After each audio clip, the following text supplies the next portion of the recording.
18 લાઈવમાં આપનું સ્વાગત છે। જૂનાગઢમાં યુવા કોંગ્રેસની અગત્યની બેઠક યોજાઈ। પેટ્રોલ ડીઝલ ભાવ વધારો અને નીટ મુદ્દે આંદોલનની તૈયારી દર્શાવી। જૂનાગઢ ખાતે આજે યુવા કોંગ્રેસની મહત્વપૂર્ણ બેઠક યોજાઈ હતી। બેઠકમાં ગુજરાત પ્રદેશ યુવા કોંગ્રેસ પ્રમુખ પ્રવીણ વણોલ સહિત કેન્દ્રીય અને પ્રદેશ સ્તરના આગેવાનો ખાસ ઉપસ્થિત રહ્યા હતા।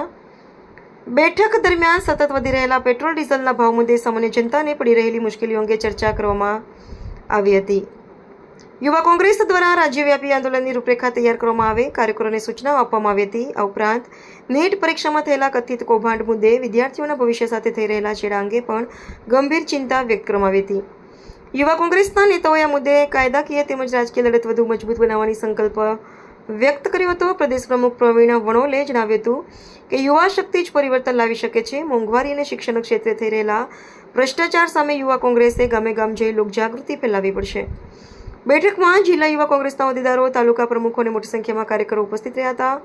આગામી દિવસોમાં જિલ્લા કક્ષાએ ધરણા અને પ્રદર્શન કાર્યક્રમો યોજવાનો પણ નિર્ણય લેવામાં આવ્યો હતો। આજરોજ જૂનાગઢ શહેર જિલ્લા યુવક કોંગ્રેસની કારોબારી મિટિંગનું આયોજન કરવામાં આવ્યું હતું, જેની અંદર અત્યારે હાલમાં જે રીતે નીટની પરીક્ષા રદ થઈ છે એને લઈ તેમજ સમગ્ર દેશની અંદર ડીઝલની અછત થઈ છે અને દેશ ક્રાઇસિસમાં જઈ રહ્યો છે, ત્યારે આગામી દિવસોમાં યુવક કોંગ્રેસ દ્વારા સમગ્ર ગુજરાતમાં જિલ્લા મથકો ઉપર જઈ અને વિરોધ પ્રદર્શન કરવા માટે, આંદોલન કરવા માટે અને જિલ્લાની જે અમારી રૂટીન મિટિંગ હોય છે એ મિટિંગમાં હાજરી આપી હતી। સાથે જ આગામી દિવસોમાં સમગ્ર ગુજરાતની અંદર મોંઘવારીના મુદ્દે અને પેટ્રોલ ડીઝલના મુદ્દા ઉપર સમગ્ર ગુજરાતની અંદર ઉગ્ર આંદોલનો આપવામાં આવશે। જરૂર પડશે તો કલેક્ટર કચેરીનો ઘેરાવ કરવામાં આવશે। સાથે જ ધારાસભ્ય અને સાંસદ સભ્યોના ઘરનો પણ ઘેરાવ કરવામાં આવશે અને આગામી દિવસોમાં યુવક કોંગ્રેસ તમને રોડ રસ્તા ઉપર ઉગ્ર આંદોલન કરતું દેખાશે।